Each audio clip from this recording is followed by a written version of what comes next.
My hands wouldn't stop shaking as I stood at that makeshift altar, surrounded by faces that had come to witness my humiliation. 3 days earlier, I had been Hope Callahan, the most respected cattle rancher in the Colorado Territory. Now, I was a man being traded like livestock to settle a debt I couldn't pay, forced to marry a woman I'd never laid eyes on. The drought had taken my cattle, the bank had taken my dignity, and now Theodore Blackwood, with his Boston accent and cold, calculating eyes, was taking what remained of my freedom. When the chapel doors swung open and she entered, this woman who was about to become my wife through no choice of her own, I expected to see defeat in her eyes. Instead, I found something that stopped my breath cold. "I am Willow, daughter of Chief Wind Runner," she announced, her voice carrying across the hushed room. "I know exactly why I am here, and I know exactly what you think of me. What you don't know is what I intend to do about it." Before we dive into today's story, take a moment to share where you're tuning in from. We love seeing how our stories connect people from all around the world. My hands wouldn't stop shaking as I stood at that makeshift altar in Whispering Pines, not from fear, though Lord knows I had reason enough, but from anger at myself, at the circumstances that brought me here, at the crowd of onlookers who'd gathered to witness what they assumed would be my humiliation. The chapel, little more than a weathered clapboard building with a crooked cross nailed above the door, was filled with the scent of pine and dust and judgment. Through the dirty windows, I could see storm clouds building over the distant mountains. Seemed fitting somehow. 3 days earlier, I had been Hope Callahan, the most respected cattle rancher in the Colorado Territory. My herds roamed across valleys and hills that stretched farther than the eye could see. My word was bond in every saloon from here to Denver. At 45, I'd carved out something substantial in this harsh wilderness, something I was proud of, but pride, as my dear departed mother used to remind me, comes before the fall. The fall came in the form of Theodore Blackwood, a Boston banker with ice in his veins and foreclosure notices in his leather portfolio. He'd arrived on Tuesday's stagecoach, his gold pocket watch gleaming in the sunlight as he stepped down onto our muddy main street. In my parlor, with its faded furniture and the lingering smell of desperation, he'd laid out my options with the clinical precision of a surgeon. "I can't pay you in cash," I told him plainly, watching as he examined my home with those calculating eyes. "Not until spring, at the earliest." "I'm well aware," Blackwood had replied, not bothering to look up from his ledger, "but I have another arrangement in mind." That arrangement now stood before me in the form of an unholy bargain that had nothing to do with money and everything to do with power. Chief Windrunner of the Arapaho had been negotiating with the territorial governor for months, trying to protect his people's hunting grounds from further encroachment. Blackwood, with connections stretching all the way to Washington, had inserted himself into these negotiations. "Chief Windrunner has a daughter," Blackwood had explained, sipping the whiskey I'd offered like it was merely adequate. "Willow, educated at a mission school, she needs a husband with standing among the white community, someone who can advocate for her people."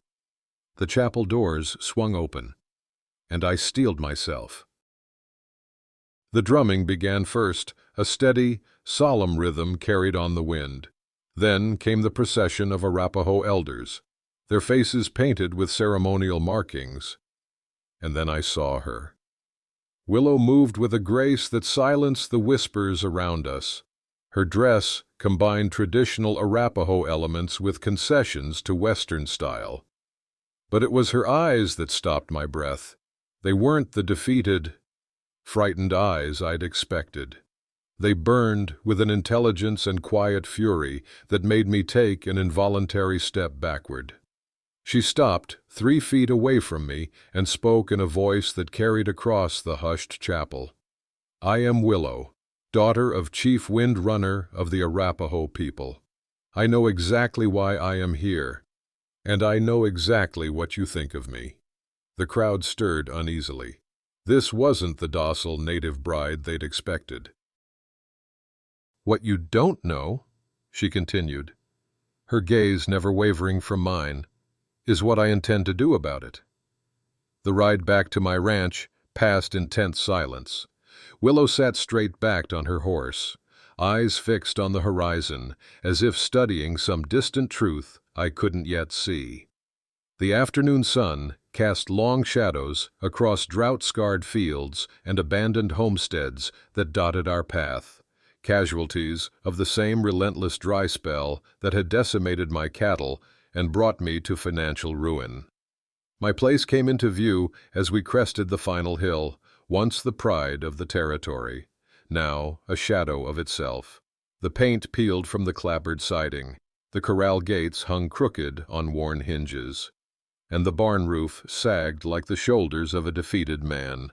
Willow dismounted without waiting for assistance, her eyes methodically cataloging every detail of the property. I watched her assessment with a mixture of shame and defensiveness. "Not much to look at these days," I admitted, tying my horse to the rail. She didn't respond immediately. Instead, she walked the perimeter of the yard, studying the empty corrals, the dried-up garden patch, the distance to the creek that had once run full but now trickled weakly through the eastern pasture. "How many cattle did you lose?" she finally asked. "Nearly 200 head," I replied, the number still a knife twist in my gut.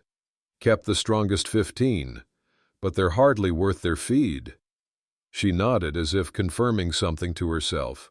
"The stream on your eastern boundary, it wasn't always so small." It wasn't a question, but I answered anyway. "Used to run chest high on a horse during spring melt, started dropping 3 seasons back, figured it was just the drought." "Perhaps," she said, but something in her tone suggested otherwise. Inside, the house reflected my declining fortunes, sparse furniture, empty spaces where items had been sold to cover debts, a coat of dust over everything. Willow stood in the center of the main room, her presence somehow making the space both smaller and less empty. The awkward question hung between us unspoken: sleeping arrangements in a house with only 1 bedroom. I broke the silence first. "You can take the bed. I'll make do out here." She acknowledged this with a slight nod, then moved to the window as darkness began to settle over the land. We should talk about why my father agreed to this arrangement. I assumed it was the treaty benefits, legal protection for tribal lands. "That's part of it," she said, "but there's more." She turned from the window, her face half in shadow. 3 weeks ago, men came to our village, not settlers or traders. They wore expensive clothes, carried new repeating rifles, and spoke like educated men from back east. They claimed to represent the Continental Railroad Company. My stomach tightened. Railroad men meant trouble for everyone, buying land cheap, driving out anyone who refused to sell, leaving communities destroyed in their wake. "They offered to buy our territory for a fraction of what it's worth," she continued. "When my father refused, they made it clear the offer wasn't really an offer. And that's why he pushed for this marriage, to gain allies among the white settlers?" "Yes." She moved closer, her voice dropping. "But there's something else. Those men, they were asking specific questions about you. Your debts, your property lines, your family history. They've been watching you, planning this for months." I joined her at the window, and together we watched as darkness swallowed the last light. In the distance, I thought I saw movement on the hills. They're already here, aren't they? I asked. Her reflection in the glass looked back at me with grim certainty. They never left. The knock came at exactly midnight, 3 sharp raps cutting through the sound of rain hammering against the roof. I'd been lying awake on the floor beside my bed where Willow slept, my rifle propped against the wall within reach. Neither of us had spoken much after her revelation about the railroad men, but we both knew this moment would come. Willow was already sitting up, fully dressed. She'd never even pretended to sleep. "How many?" I whispered, reaching for my rifle. "4 horses," she replied, moving to the window with fluid silence. 2 men at the door, 2 circling to the back. Another knock. More insistent this time. A cultured voice called through the wood. "Mr. Callahan, we know you're awake." "We'd like to have a civilized conversation." I looked at Willow, who shook her head slightly. Whatever these men wanted, it wouldn't be civilized. "We're here on behalf of the Continental Railroad Development Company," the voice continued. "We have a very generous offer for your property." "It's not for sale," I called back. "Everything's for sale, friend," a rougher voice responded. "Just depends on the price." Willow had moved to the back door, her ear pressed against the wood. She held up 2 fingers, confirming that the other men were in position. We were trapped. "Mr. Callahan," the cultured voice said, "perhaps we should mention that we're also here to discuss your recent marriage. Quite an interesting development, legally speaking." The sound of breaking glass came from the back of the house. Willow spun away from the door, grabbing a heavy iron skillet from the kitchen counter. She pressed herself against the wall beside the shattered window, ready to strike anyone who climbed through. "The thing is," the rough voice said, closer now, "we've been watching you both for days. We know about your debts, your situation with the Jenkins brothers, your complete lack of options." A boot crunched on broken glass inside the house. The man who'd entered was trying to move quietly, but the storm wasn't loud enough to cover the sound completely. "We're prepared to pay off all your debts and give you enough money to start fresh somewhere else," the cultured voice said from the front door. "All you have to do is sign over your property rights and dissolve this inconvenient marriage." The intruder was close now, his shadow visible in the dim light. Willow waited, perfectly still, as he moved past her position. "And if we refuse?" I asked, trying to keep the man talking while Willow positioned herself. "Well," the voice said with mock sadness, "accidents happen all the time out here. Men get in over their heads with debts, make enemies, sometimes disappear entirely. Their widows naturally are much more reasonable about property sales." That was when Willow struck. The skillet connected with the intruder's skull with a sound like a melon hitting the ground.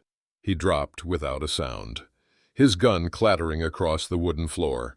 The conversation at the front door stopped abruptly. "Charlie?" the rough voice called. "Charlie, you find anything back there?" I made my decision. I threw open the front door with my rifle raised, catching both men by surprise. "Get off my property," I said. The man with the cultured voice smiled, seemingly unimpressed by the weapon pointed at his chest. "Mr. Callahan, you're making a serious mistake. We represent very powerful interests." "People who don't accept no for an answer. Then they're going to learn something new today," Willow said, appearing beside me with the unconscious man's gun in her hand. That's when we heard it, hoofbeats approaching rapidly through the rain. The cultured man's face went pale. "What did you do?" Willow's smile was sharp as a knife blade. "I sent a message to my father yesterday. Told him we might need help tonight." The Arapaho warriors emerged from the storm like ghosts. Chief Windrunner rode at the front, his weathered face carved from stone, his eyes reflecting the lightning that split the sky above them. Behind him, 20 of his finest warriors sat motionless on their mounts. "Father," Willow called out in her native tongue. Chief Windrunner dismounted and walked toward us, placing a protective hand on his daughter's shoulder before studying me with keen eyes. "This is your husband?" he asked in English, his accent thick, but his words clear. "Yes," Willow replied, "and these men came to threaten us both." The chief's attention shifted to the railroad men. "You are the railroad men my daughter told me about," he said. It wasn't a question. "Chief Windrunner, I presume?" The cultured man tried to recover his composure.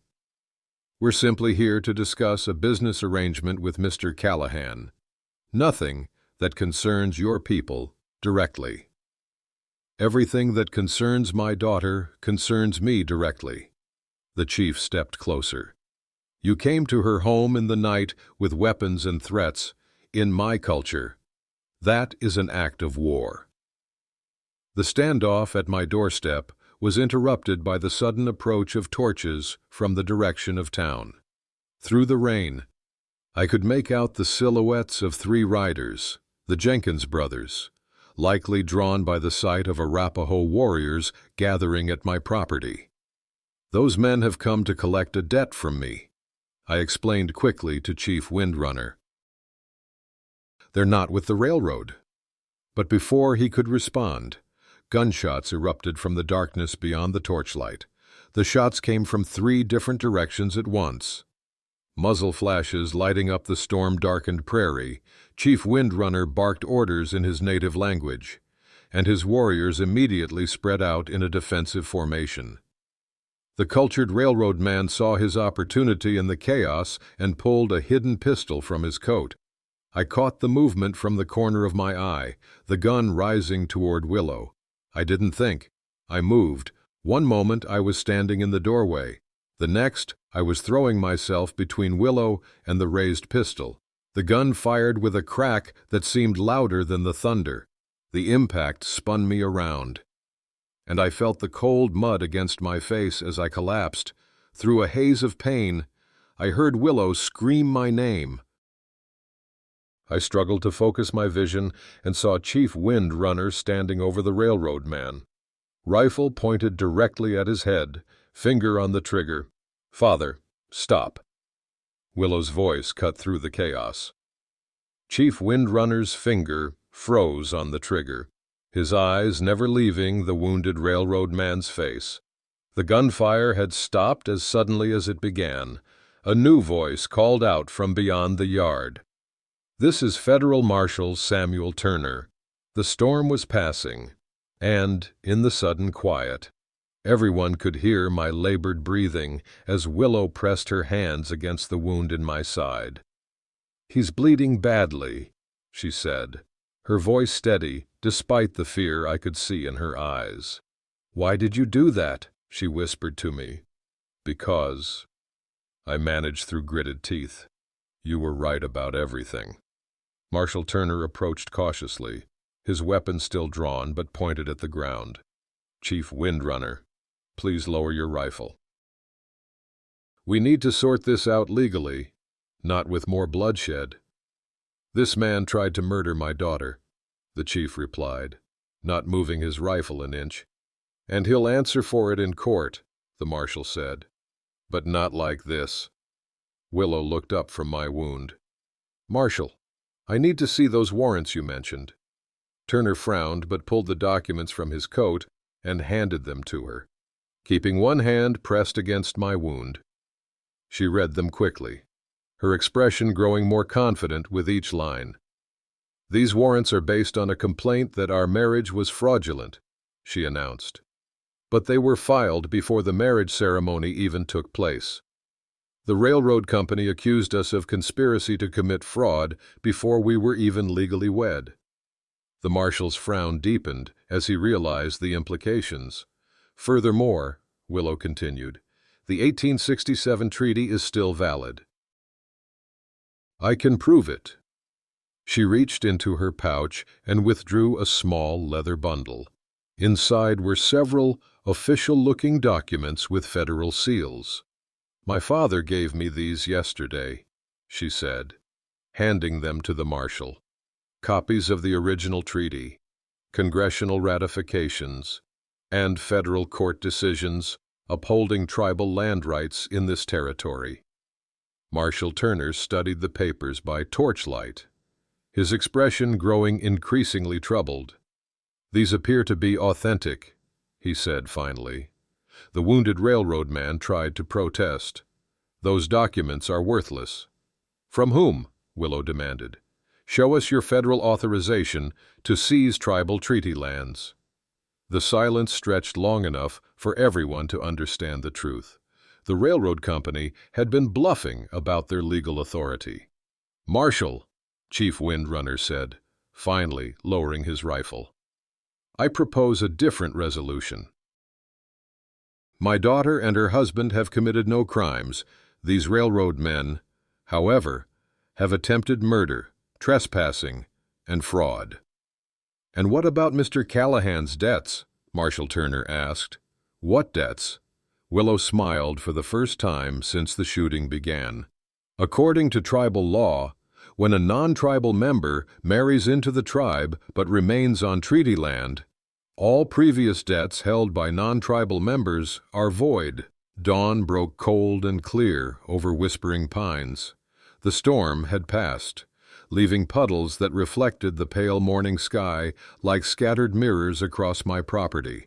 I sat on the porch of my house, our house now, I supposed, watching as Arapaho warriors patrolled the perimeter. My side throbbed beneath the bandages Willow had applied the night before. "You're lucky," she'd told me as she worked. "An inch to the left, and we wouldn't be having this conversation." She emerged from the house now, carrying 2 steaming cups of coffee.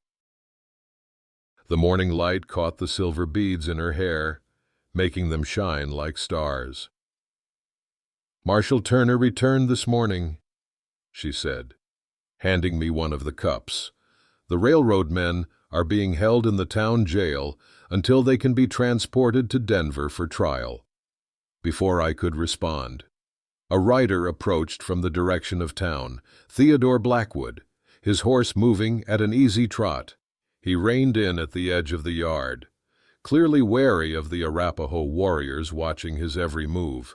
"Mr. and Mrs. Callahan," he called, not dismounting. "I understand there was some excitement here last night. What do you want?" "Blackwood?" I asked coldly. "Merely to ensure that our business arrangement remains intact, despite these unfortunate developments." His smile was thin and calculated. "After all, your debt to my investment firm still stands." "Actually, it doesn't," Willow said calmly.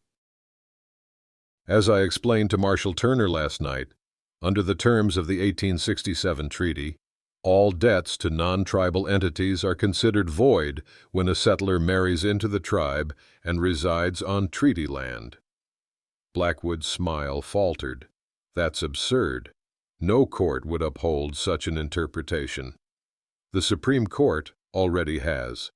In Reynolds versus Blackfoot Nation, 1872. Willow's knowledge of legal precedent clearly caught the banker off guard. "You're welcome to challenge it, of course, but I should warn you that my father has retained counsel in Denver who specializes in tribal law." Blackwood's face flushed with anger. "This is outrageous. You can't possibly think—" "What I think," I interrupted, standing despite the pain in my side, "is that you were working with the railroad company all along. You arranged this marriage knowing they would try to challenge it, hoping the legal confusion would allow you to seize both my land and the tribal territories." The banker's expression confirmed my suspicion before he could compose himself. He withdrew an envelope from his coat and held it out. "A final offer. Then, $20,000 for your property and a signed statement that your marriage was entered into under false pretenses." The sum was staggering, enough to start over somewhere else. somewhere far from the complications of territorial politics and tribal treaties. I looked at Willow, standing proud and resolute beside me, and knew what my answer had to be. Get off my land, Blackwood, and don't come back. As Blackwood galloped back toward town, Willow turned to me. You could have taken that money, started fresh somewhere else. Running doesn't solve anything, I said. It just gives someone else the same problem down the road. Chief Windrunner approached, his face grave. Riders coming, he said simply, pointing toward the western ridge. At least 30 men on horseback were silhouetted against the morning sky, moving steadily toward us. Even at this distance, I could see they were armed. The governor's men, Willow said quietly. They come to finish what the railroad men started. We need to get to town, I said. Make our stand where people can witness what happens. We rode toward Whispering Pines with the morning sun at our backs, a small band of unlikely allies against the gathering storm of progress unchecked by justice. The governor's men were gaining ground, their fresher mounts eating up the distance between us. We slowed our horses as we approached the outskirts of town. People were already gathering on porches and in doorways, drawn by the commotion. The governor's men surrounded us just as we reached the first buildings. Their leader was a hard-faced man with a star-shaped scar on his cheek. Hope Callahan, Willow of the Arapaho, he announced loudly. You're under arrest for conspiracy against the territorial government, inciting tribal violence, and murder of government agents. That's a creative interpretation of last night's events, I replied, raising my voice to match his, especially since the only attempted murder was by your railroad friends against my wife and me. These arrests are sanctioned by Governor Harmon himself, the scarred man continued. You'll be brought to his residence for immediate trial. Immediate lynching? You mean? Willow countered, addressing the growing crowd directly. People of Whispering Pines. From the north end of town came the sudden sound of war cries and pounding hooves, Chief Windrunner's warriors creating a diversion. Several of the governor's men turned nervously in that direction. They bound our hands and tossed us unceremoniously into a wagon. My wound screamed in protest, fresh blood soaking through my shirt. As we reached the center of town, Marshal Turner and his deputies rode into view, blocking the road ahead. That's far enough, Hendricks, Turner called to the scarred man. These prisoners are in federal custody now.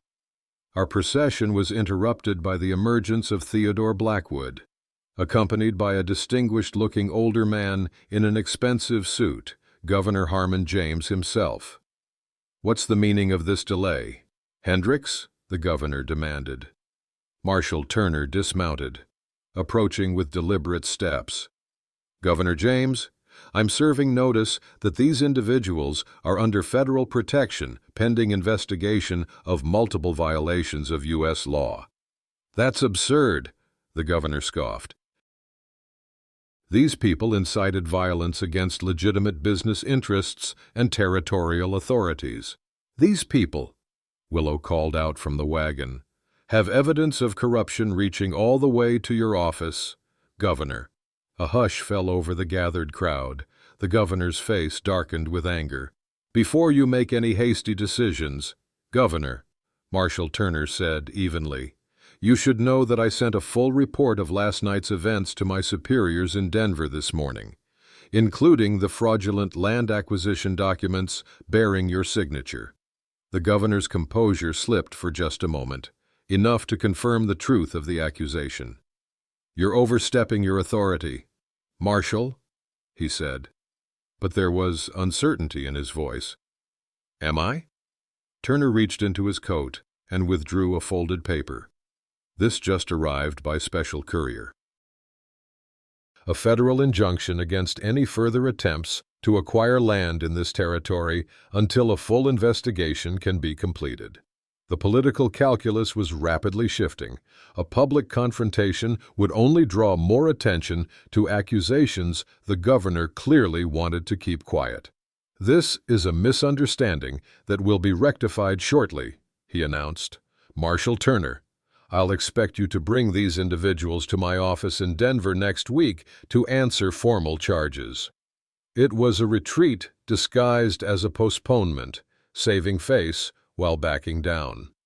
As Governor James and Blackwood withdrew, Hendricks and his men made no move to stop Turner's deputies as they approached the wagon to free us.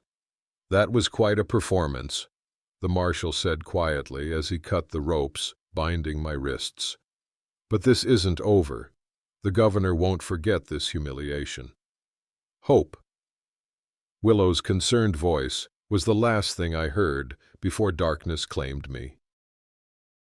I awoke to the sound of quiet conversation and the smell of medicinal herbs. I found myself lying on a cot in what appeared to be the back room of Marshal Turner's office. Willow sat nearby, grinding something in a stone mortar. Chief Windrunner stood by the window, deep in conversation with the marshal. "He's awake," Willow announced, setting aside her work and moving to my side. "Nearly a day," she replied when I asked how long I'd been unconscious. "You lost a lot of blood." Marshal Turner approached, looking tired but satisfied. "The U.S. Attorney for the Colorado Territory has ordered a full investigation into the Continental Railroad Company's land acquisition practices and possible corruption in the territorial government." "So we won," I said, not quite believing it. "We've won the first battle," Chief Windrunner corrected. "The war continues." "But we have gained important allies." He gestured toward the front of the office, where I could see townsfolk coming and going. "Many of your people witnessed the governor's reaction yesterday.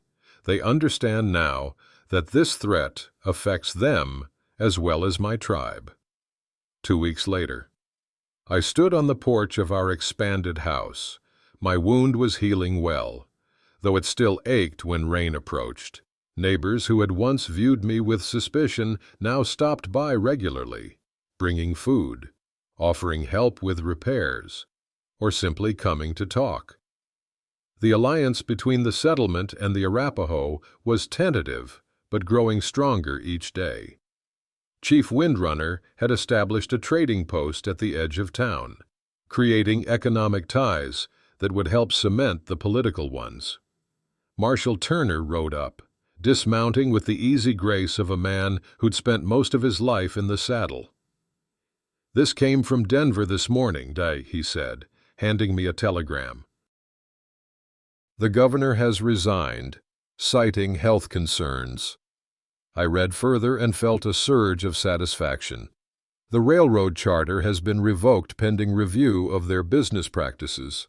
"It's a start," the marshal agreed. "The new acting governor is apparently not as flexible as his predecessor when it comes to bending the law." "And Blackwood?" Turner's smile had a predatory edge. "Fled to California. From what I hear, left quite a few unhappy investors behind." 3 months after the confrontation in Town Square, our homestead had transformed. The old barn had been rebuilt with the help of both settlers and Arapaho workers. Fields that had lain fallow during the drought were now carefully irrigated, using techniques Willow's people had perfected over generations. Where once there had been a struggling ranch on the verge of ruin, there now stood a thriving operation that combined the best of both our cultures. I stood at the edge of the newly planted cornfield, watching as a group of Arapaho children played with several children from town, their laughter carrying on the warm afternoon breeze. "Quite a change from 3 months ago," Marshal Turner observed, riding up beside me. He visited regularly now, keeping us informed of developments in Denver and beyond. "In more ways than one," I agreed. "Any news?" Theodore Blackwood was found dead in San Francisco, apparent suicide, though there are whispers of foul play. I absorbed this information with complicated feelings. Blackwood had been a corrupt man whose actions had caused harm to many. But I took no pleasure in his death. "And the new governor?" I asked, taking a more cautious approach to development. The scandal left a mark. For now, at least, the powers that be are treading carefully when it comes to tribal lands and treaty rights. That evening, after Turner had departed, Willow and I sat on the porch watching the sunset paint the western sky in shades of gold and crimson. The air was cooling, carrying the scent of pine from the distant mountains. "Marshal Turner said something interesting today," I began carefully, "about our marriage being a gamble that paid off better than expected." Willow was quiet for a long moment.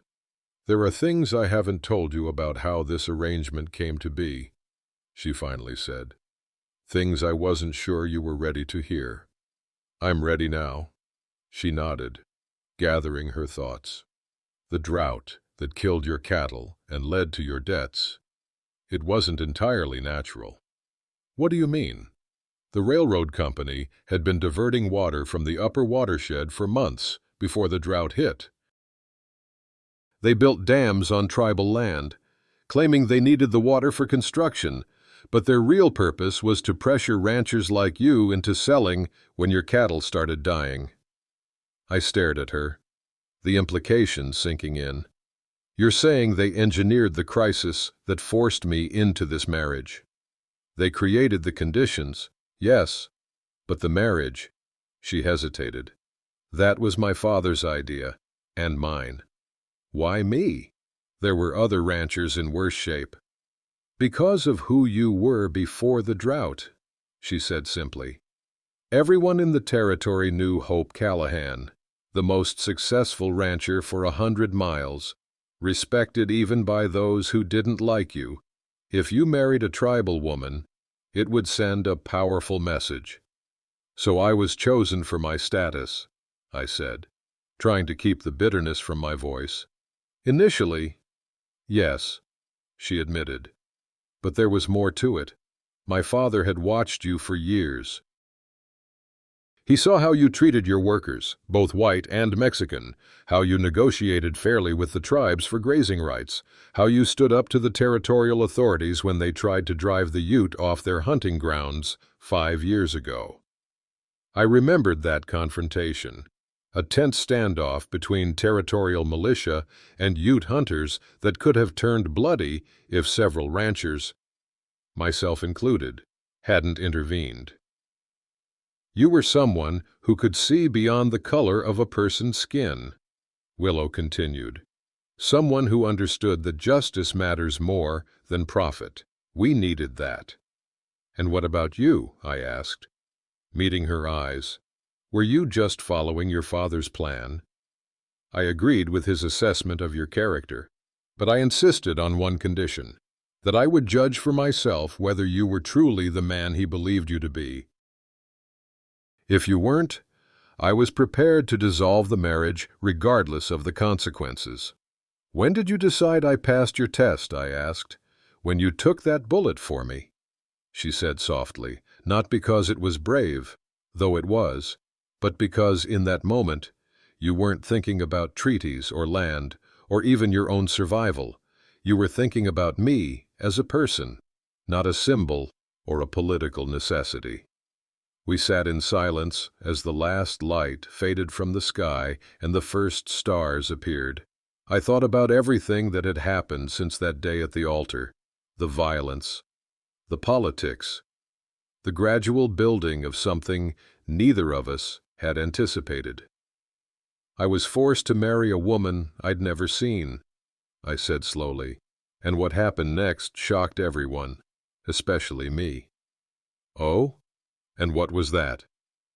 "I found a partner worth fighting alongside, a cause worth standing for. And perhaps, in time, something neither of us expected when we stood at that altar."